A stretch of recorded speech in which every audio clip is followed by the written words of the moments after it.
அனைவருக்கும் வணக்கம். இது குறளமுதம். தெரிந்து வினையாடல்.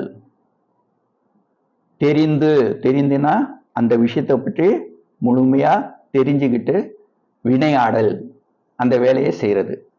இந்த விஷயத்தை பத்தி நாம தெரிஞ்சு கொள்ளணும். எப்படி தெரியணும், தெரிஞ்சுக்கணும்? ஒருத்தவங்களோட நாம உறவு வச்சுக்கணும். ஒருத்தவங்களோட ஒரு விஷயத்த நாம பகிர்ந்துக்கணும்.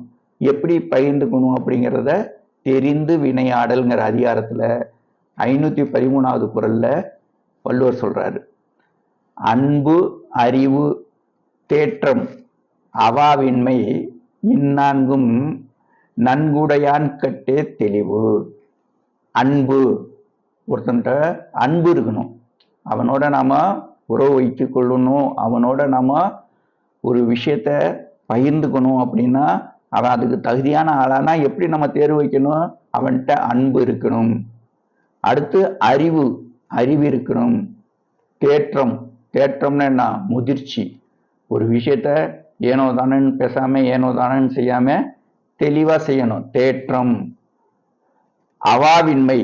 அவாவின்மைனா பேராசை கொள்ளுதல். அவா இன்மை அப்படின்னா பேராசை இல்லாதிருத்தல். என்ன 4 குணங்களும் இருக்கணும். அன்பு, அறிவு, தேற்றம், முதிர்ச்சி, அவாவின்மை, ஆசை இல்லாமல் இருத்தல், பேராசை இல்லாமல் இருத்தல். இந்நான்கும், இந்த 4 குணங்களும் நன்குடையான் கட்டே தெளிவு.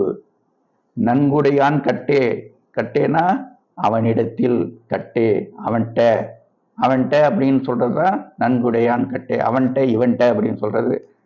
இப்போ நன்குடையான் கட்டே, இந்த 4 விஷயங்களும் அன்பு, அறிவு, தேற்றம், அவாவின்மை 4ம் நல்லபடியா இருக்கிற ஒருத்தன்ட்ட நாம தெளிவு கொள்ளனா அவனை தேர்ந்தெடுக்கலாம் அப்படிங்கிறார் வள்ளுவர்.